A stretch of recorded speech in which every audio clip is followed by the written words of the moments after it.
El cannabis es la droga más consumida del mundo. Para los científicos, el cannabis se ha convertido en una herramienta de exploración del cerebro, un utensilio tan inesperado como apreciado.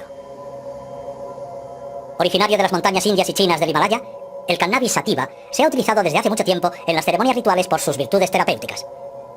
Marruecos es el primer productor mundial con 2.300 toneladas anuales. El cannabis se fuma bajo la forma de hojas secas, llamada marihuana, hierba o grifa, o bien en forma de resina o hachís. Y el kif, un polvo del polen que se extrae golpeando la planta, una técnica tradicional en Marruecos.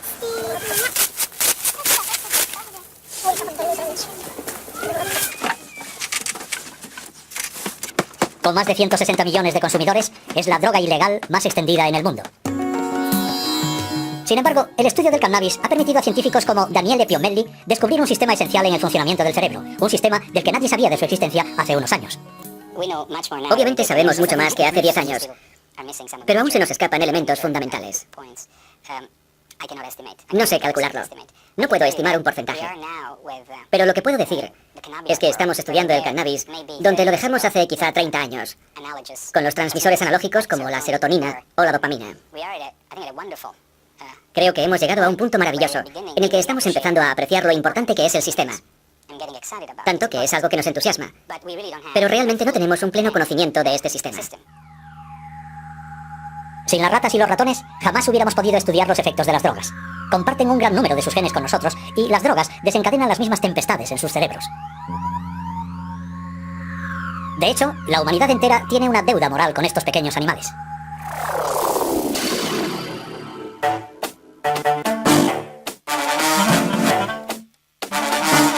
Podemos drogar a las ratas, manipular sus genes e incluso diseccionarlas. Es la triste, pero necesaria labor diaria de los laboratorios que comparan el estado de las ratas drogadas o genéticamente modificadas con las ratas controladas o normales.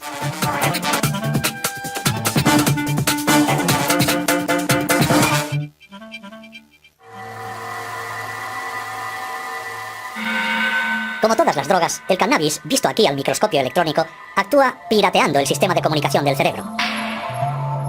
Pues nuestro cerebro se pasa la mayor parte del tiempo hablando consigo mismo. Su buen funcionamiento se basa en el diálogo incesante entre nuestros 100 millones de células nerviosas, las neuronas. Para hacer circular la información, las neuronas envían mensajeros químicos denominados neurotransmisores.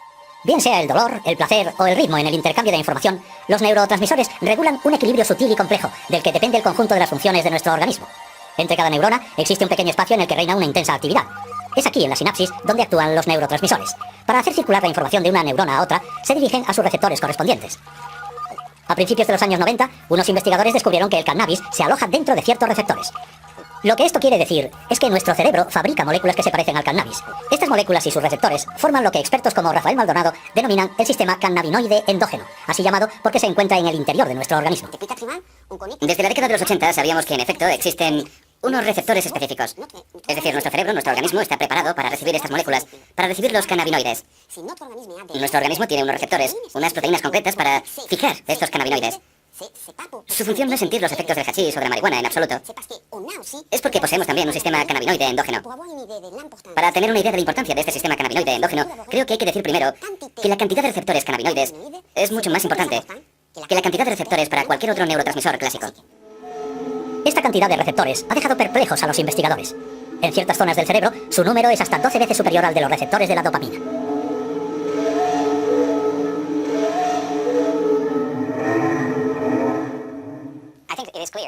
Creo que es obvio que el sistema cannabinoide realiza una función mayor en el cerebro. Una función que no podríamos adivinar ni siquiera hace 5 años.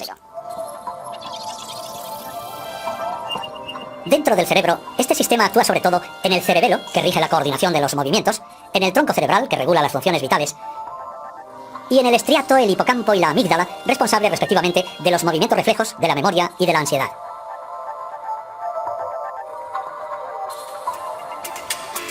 Una vez identificados los receptores, los científicos iniciaron la búsqueda de las moléculas próximas al cannabis producidas por nuestro organismo. Baste decir que se lanzaban a la exploración de una verdadera terra incógnita del cerebro.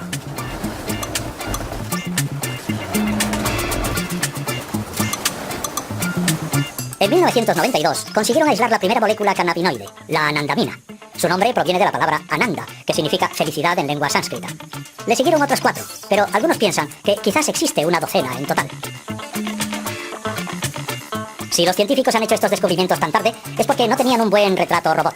buscaban neurotransmisores clásicos, mientras que los cannabinoides no se parecían en nada a ellos. Tomemos el ejemplo de la dopamina.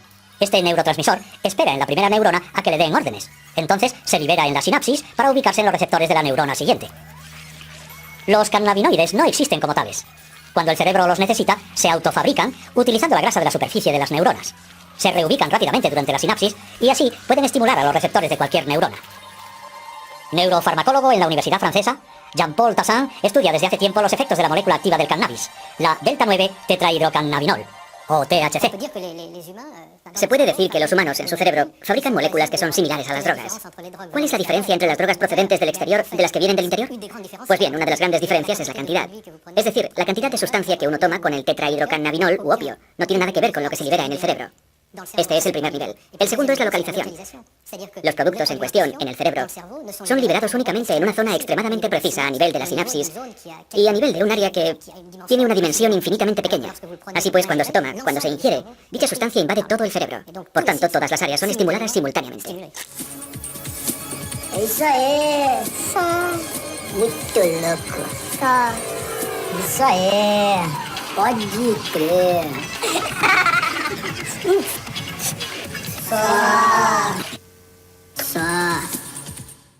Lo único que va a hacer un porro va a ser inducir una activación del sistema cannabinoide endógeno. Entonces, todas las respuestas que el sistema cannabinoide controle van a ser activadas. Bajo el efecto del cannabis, los fumadores se vuelven eufóricos. Ciertos dolores y angustias se disipan. La sensibilidad a los colores y a los sonidos se acentúa. El recuerdo de acontecimientos recientes es menor. Los movimientos se ralentizan. Se estimula el apetito. Efectos cuya intensidad es menor en comparación a la cocaína o la heroína y que le valen al cannabis el apelativo de droga blanda. No provoca un efecto físico serio, algo muy importante en el cannabis, que hace que la gente diga que consumirlo no es tan grave. Lo que sí existe es un efecto psicotrópico, pero para nada dramático. Así que puede haber defensores del cannabis de la misma forma que puede haber detractores del cannabis. Por eso es un debate perfectamente controvertido, es un tema ideal para no ponerse de acuerdo. Uno puede estar en un lado u otro y prácticamente los dos puntos de vista tienen algo de razón.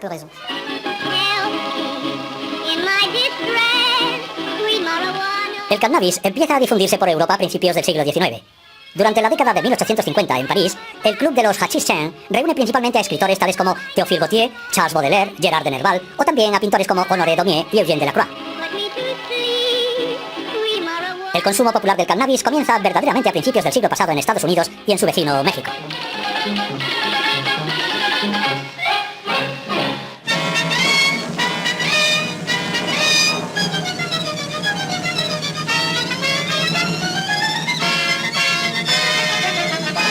En los años 30, los países occidentales prohíben el cannabis. Las películas propagandísticas ponen en guardia a las familias. La marihuana es calificada como asesina de la juventud. Pero en ambientes musicales, los artistas y poetas de la generación Beat preconizan abiertamente su consumo. Y es con el movimiento hippie en mitad de los años 60 cuando se produce su consumo masivo entre los jóvenes, primero en Estados Unidos y luego en Europa. El cannabis se convierte en la droga del love and peace.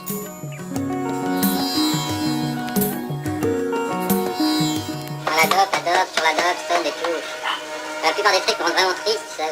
Le pied, la planète, et puis il n'y a plus que ça. Pourquoi tu fumes, toi?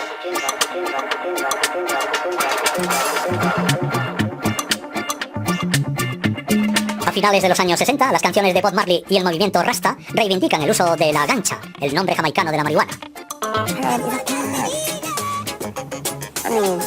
Herbs are good for everything.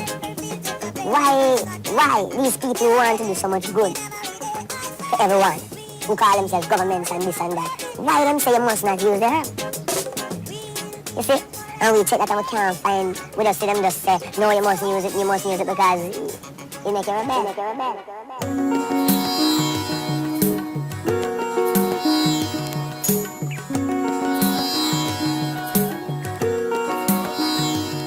Se estima que el 4% de la población mundial fuma cannabis. Con el fin de conocer mejor este fenómeno, el ministro de Sanidad alemán encargó a Dieter Kleiber entrevistar a unos 1.500 consumidores. Entre los consumidores regulares, parece que destacan de manera relativamente clara tres subgrupos, que a su vez hacen posible una subclasificación. En primer lugar, hay un grupo que se denomina los consumidores individuales, que consumen cannabis para relajarse tras una jornada de trabajo, la mayor parte del tiempo solos. escuchando música, leyendo, etc. Este primer grupo se distingue perfectamente de los que se denominan los consumidores de tiempo libre, que lo consumen con bastante frecuencia, como por ejemplo en fiestas, en discotecas, pero únicamente en compañía de otras personas y nunca cuando están solos. Pero el grupo más interesante era el tercero, aquellos llamados consumidores crónicos y de larga duración. Estos no solamente han comenzado a edades muy precoces, sino que también son generalmente más jóvenes, y su tasa de dependencia es la más elevada, en torno a un 28%. En conclusión, pensamos que la dependencia de los consumidores de cannabis puede tomar la forma de una adicción crónica. Sin embargo, si comparamos las cifras, es algo bastante excepcional porque concierne a un 1 o un 2% del conjunto del grupo de consumidores de cannabis. Y sobre todo a este grupo, ya vulnerable de por sí, que ha conocido con anterioridad problemas de adaptación, problemas psíquicos.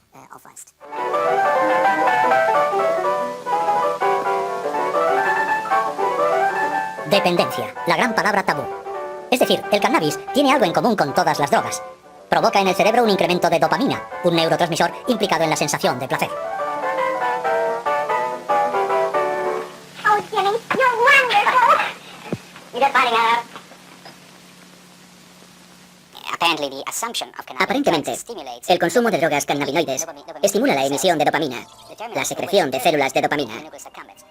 Las terminaciones que acaban en el núcleo accumbens provocan una liberación de dopamina. Esto es importante porque el núcleo accumbens es una región del cerebro que participa en la canalización de nuestro deseo de comer o de consumo de drogas. La estimulación de la dopamina en esa área, la activación de los receptores de la dopamina en esa área sería la causa de la apetencia de droga. En su laboratorio, Rafael Maldonado pone a prueba las propiedades vigorizantes del cannabis en los ratones. En resumen, esta experiencia permite ver si los ratones desean el cannabis y por tanto pueden desarrollar una adicción.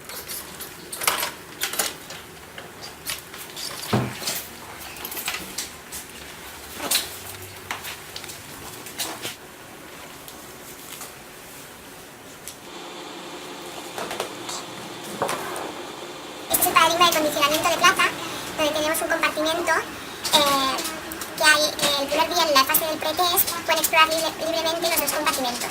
Entonces, es para ver que no hay una referencia inicial por ninguno de los dos compartimentos. Entonces, a partir de ahí empiezan las fases de condicionamiento, donde se asigna un compartimento a la droga y el otro compartimento al salino, que no es ni reforzante ni aversivo. Entonces, si la droga ha sido reforzante el día del test, los ratones pasarán más tiempo en el compartimento asociado a la droga. Si ha sido aversivo, pasarán más tiempo en el compartimento no asociado a la droga. Y cuando se les inyecta cannabis, los ratones pasan más tiempo en el compartimento negro, síntoma de que les gusta. Pero para medir el grado de dependencia en los humanos, médicos e investigadores echan mano del manual de referencia para diagnosticar los problemas mentales, el DSM-4. Este sistema, el DSM-4, permite definir los criterios para afirmar que una persona tiene un cuadro de ansiedad, un cuadro depresivo, de esquizofrenia o una adicción. Se trata de criterios. Si se utiliza de forma bastante estricta este sistema, podremos decir que sí, que el cannabis entra dentro de los criterios para inducir a una dependencia. Pero si analizamos el cannabis desde el punto de vista de la dependencia física, la cosa está clara. No, el cannabis, el consumo humano del cannabis, no induce a una dependencia física en el sentido de que abandonar su consumo arrastre problemas físicos o psíquicos importantes. No implica una dependencia física, pero obviamente puede llevar a un consumo abusivo y a una pérdida del control de su consumo. Sí, sí. Solo los fumadores crónicos son los que padecen síntomas psíquicos cuando dejan el cannabis. Estos signos deben de ser debidos a modificaciones en los receptores cannabinoides, modificaciones al parecer reversibles. Si uno ha fumado durante muchos años grandes dosis de marihuana y bajo ese estado uno deja de repente de hacerlo, semanas después o incluso meses después de dejarla, mostrará estos síntomas: depresión, ansiedad, pérdida de apetito e irritabilidad. La irritabilidad es un signo inequívoco.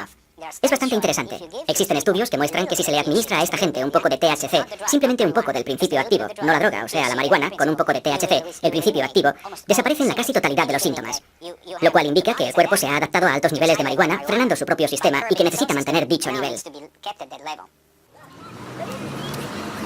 Un número creciente de fumadores con problemas solicita ayuda médica.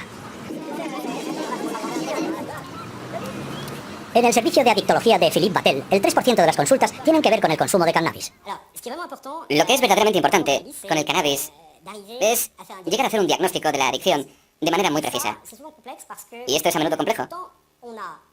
Porque si en otros productos existe una correlación muy clara entre la cantidad consumida y el nivel de dependencia o de riesgo, con el cannabis no conseguimos, por razones diversas, determinar esta relación. Por motivos elementales es muy raro que los sujetos sepan exactamente qué tipo de sustancia están consumiendo, aun teniendo un suministrador fijo. La cantidad de THC en estas sustancias es extremadamente variable. Smoke, Mary? Hey. Are you sure Jimmy will be back soon? Sure, any minute. En segundo lugar, el hecho de estar sometido a un test, e incluso el hecho de tener que anotar cada día lo que uno fuma, me refiero al cannabis, vemos que es algo muy difícil de hacer por la simple razón de que el cannabis altera la memoria inmediata. Y además las prácticas son también diferentes. Cuando estas son compartidas, en el caso de un porro hay que ver cuántos se lo están fumando. Si fueran 3, entonces por esa misma regla se han fumado un tercio cada uno. Pero uno ha podido dar más caladas que el otro, no se puede saber lo que ha fumado cada cual. Este es el primer problema. El segundo problema es que determinar el nivel de dependencia es complicado porque los sujetos, por regla general, durante mucho tiempo, minimizan bastante las consecuencias. Pero no lo hacen de mala fe, sino porque no tienen los medios cerebrales ni cognitivos de reconocerse en dificultad. Por ejemplo, alguien te puede decir, yo fumo porque me siento mucho mejor con mis amigos. Pues bien, uno va a tratar de entender este fenómeno, uno va a intentar analizarlo, pero de repente te suelta esto. Sí, pero parece ser que cuando ya he fumado demasiado, siento una auténtica angustia y tengo, entre comillas, la paranoia del fumador, que hace que a aquel a quien conocía bien y al que apreciaba se convierta en un extraño y alguien potencialmente dañino para mí. Es algo francamente desconcertante para un fumador de cannabis.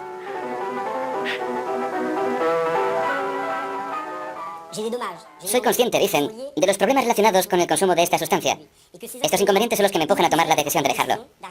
Vemos entonces al sujeto ante un gran dilema. ¿Continuaré igual o podré dejarlo? Inicialmente va a optar por la parte negativa. Y una vez que la balanza se haya inclinado hacia ese lado, entonces le ayudaremos en su decisión. Desde hace varios años, en Europa, el consumo de cannabis está en constante aumento entre los jóvenes. En Estados Unidos, 1 de cada 5 jóvenes ha fumado alguna vez un porro. Según Daniele Piomeli, este consumo precoz del cannabis podría tener consecuencias nefastas en sus también jóvenes cerebros. Los adolescentes se asemejan a los adultos en muchos aspectos. Son tan altos como un adulto, algunos ya tienen barba, llevan una vida sexual, tienen todo lo de un adulto, pero hay algo que los adultos suelen perder, la curiosidad, una gran apertura a todas las cosas, un interés intelectual hacia todo.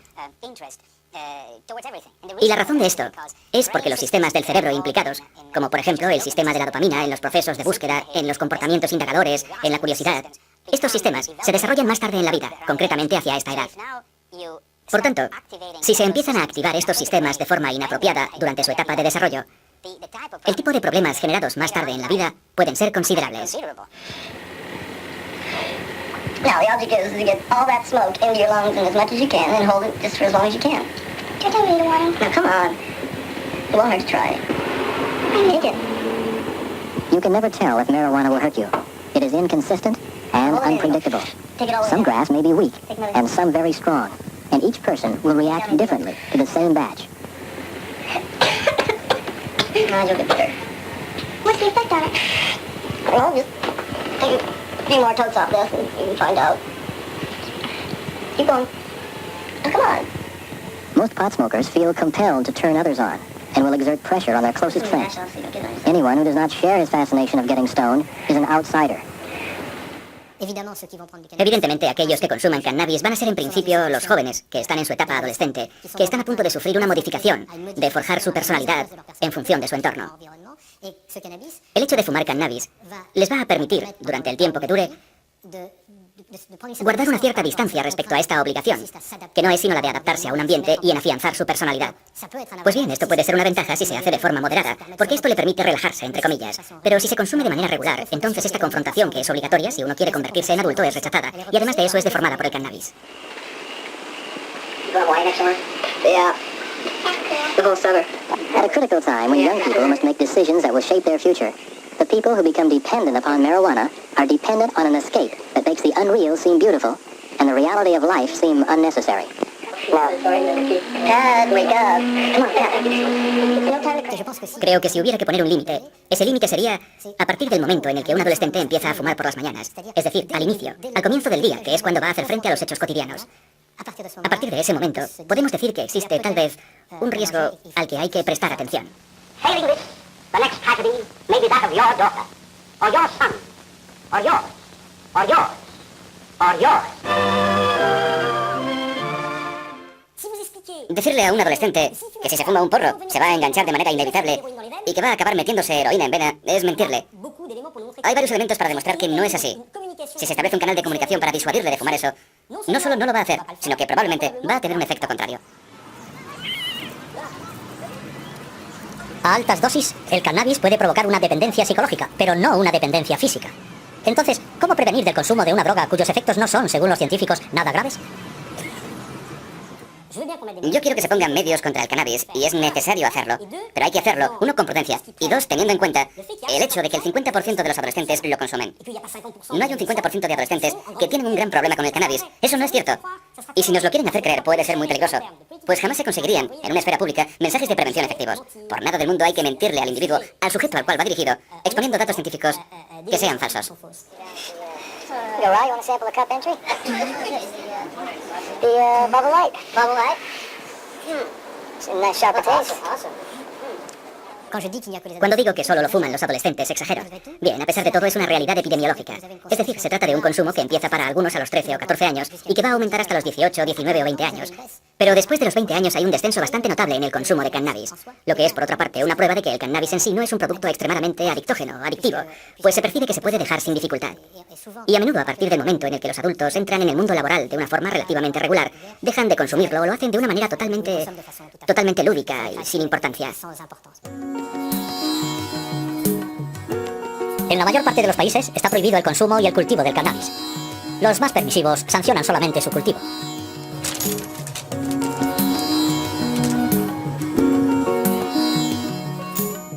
Los holandeses fueron los primeros en acuñar el concepto de droga blanda en su legislación.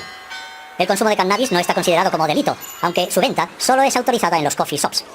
Cada año, sus seguidores se dan cita en Ámsterdam con ocasión de la Cannabis Cup, una especie de campeonato del porro. Tenemos el Double Bubble, lo que significa que ha sido 3 veces ganador de la Cannabis Cup. Este es de gran calidad. Se le llama primera cosecha. Es como el vino, un hachís con solera.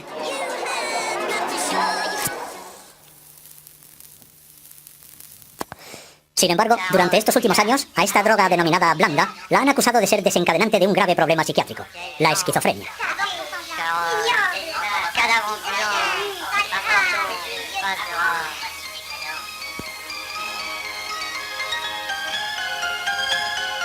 Esta enfermedad se hace patente justamente al final de la adolescencia o al inicio de la edad adulta.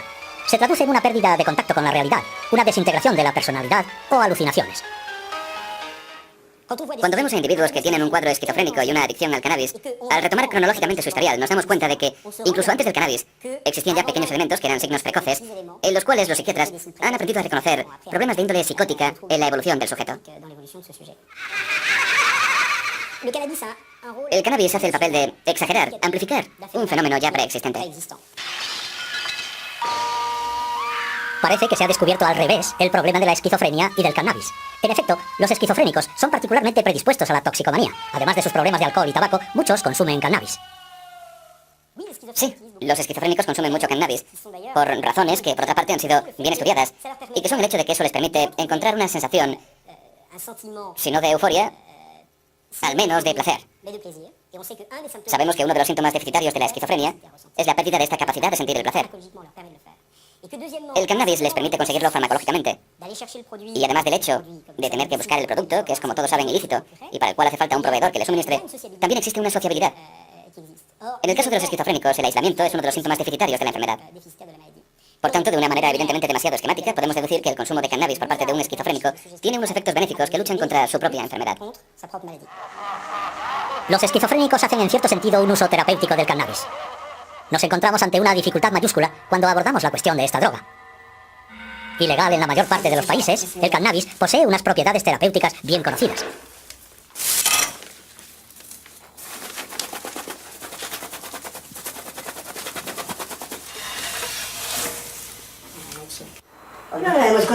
C'est des poisons, ça, c'est pas des poisons, c'est de la médecine.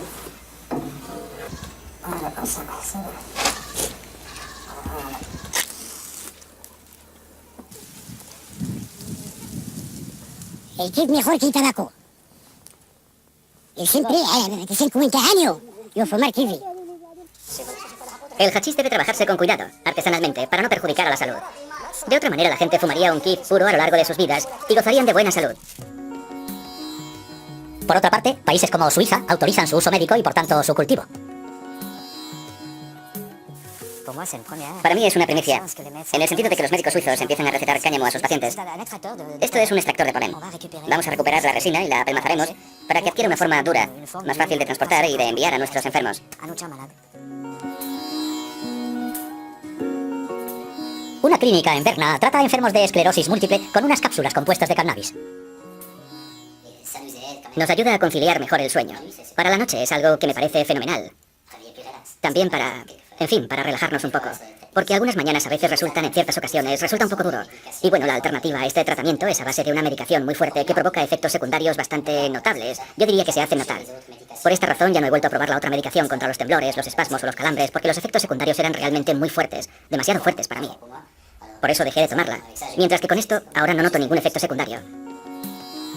El uso del cannabis con fines médicos está permitido, por ejemplo, en Suiza. Allí existen 300 plantaciones de marihuana, pero solo 40 son legales. Gran parte de la producción, de hecho, está destinada a su uso ilegal y a la exportación. Deberíamos darnos cuenta de que el hecho de que haya sustancias que induzcan o no a un consumo abusivo no tienen nada que ver con los efectos de una sustancia que podría ser aplicada clínicamente. Pongo como ejemplo los opioides. Todo el mundo conoce el ejemplo de los opioides. Todo el mundo sabe cómo los opioides pueden ser peligrosos si se hace un uso lúdico de ellos. Pero nadie cuestiona la utilidad de la morfina para tratar el dolor en determinadas condiciones. En el caso de los cannabinoides ocurre lo mismo. En Francia, cada año, diversas asociaciones se reúnen para solicitar una revisión de la ley. Sus reclamaciones son, sobre todo, para que ciertos enfermos puedan fumar cannabis.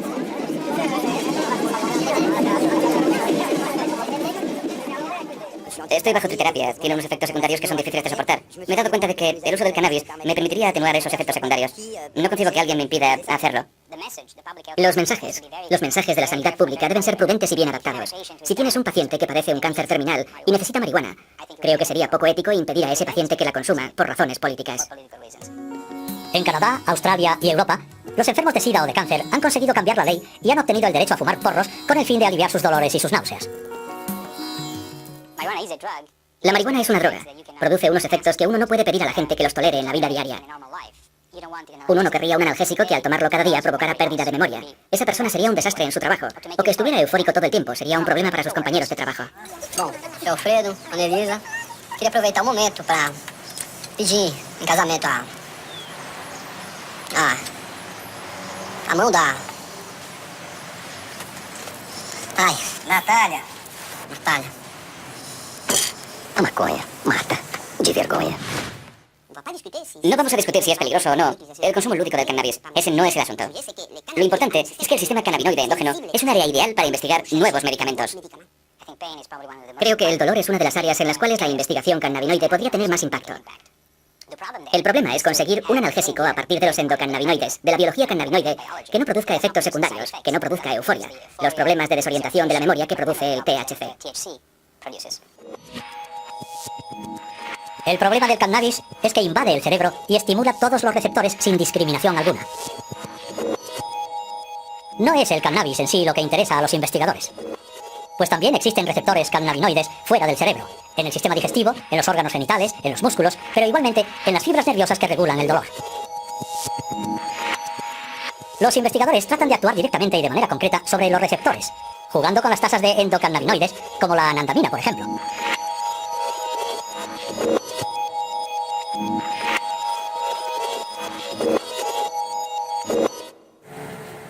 Daniele Piomelli ha desarrollado un medicamento antidolor que actúa sobre los receptores a nivel local. Para testar su eficacia, ha tenido que practicar una ligadura en el nervio ciático de unas ratas de laboratorio. Esta rata no ha recibido ningún tratamiento. Con un dolor intenso, apenas puede moverse.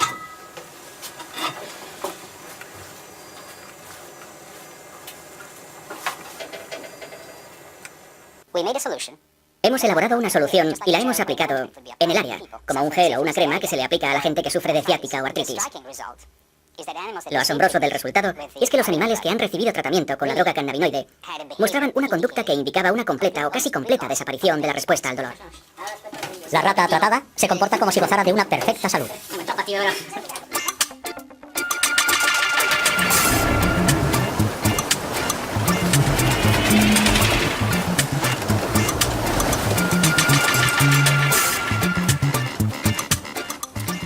Este tipo de crema podría tratar dolores que ningún medicamento consigue aliviar hoy día.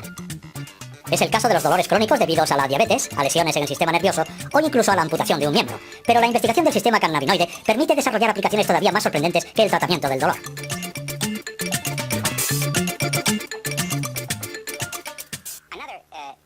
Creo que otra condición que podría ser controlada, que podría ser tratada con cannabinoides, es la ansiedad, la depresión.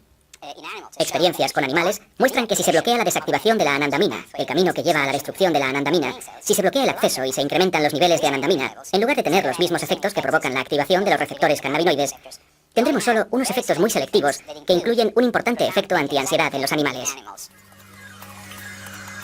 Una vez que la anandamina ha cumplido su misión en la sinapsis, retorna a la neurona. Luego es eliminada por otras moléculas. Si un medicamento impidiera esta destrucción, la anandamina podría actuar mucho más tiempo. Esto no quiere decir que vaya a funcionar en las personas de la misma manera, pero ya es un paso. Y ya podemos desarrollar nuevos componentes que con suerte nos lleven a dar con medicamentos contra la ansiedad en humanos. No creo que la creación de ansiolíticos o antidepresivos basados en el sistema cannabinoide sea tarea fácil, ni que sea posible entre los próximos 2 y 5 años. Pero creo que entre los próximos 10 o 20 años, medicamentos para tratar problemas neuropsiquiátricos y basados en el sistema endocannabinoide se utilizarán a gran escala. Más asombroso aún, se está descubriendo en la actualidad que ciertas enfermedades serían debidas a alteraciones en el sistema cannabinoide. En el cerebro, el hipotálamo participa en la regulación del apetito, y los científicos han demostrado que los endocannabinoides podrían actuar en esta área. Esta propiedad puede servir para combatir la obesidad. Una compañía farmacéutica está a punto de sacar al mercado un nuevo tratamiento contra la obesidad inspirado en la ciencia del cannabis.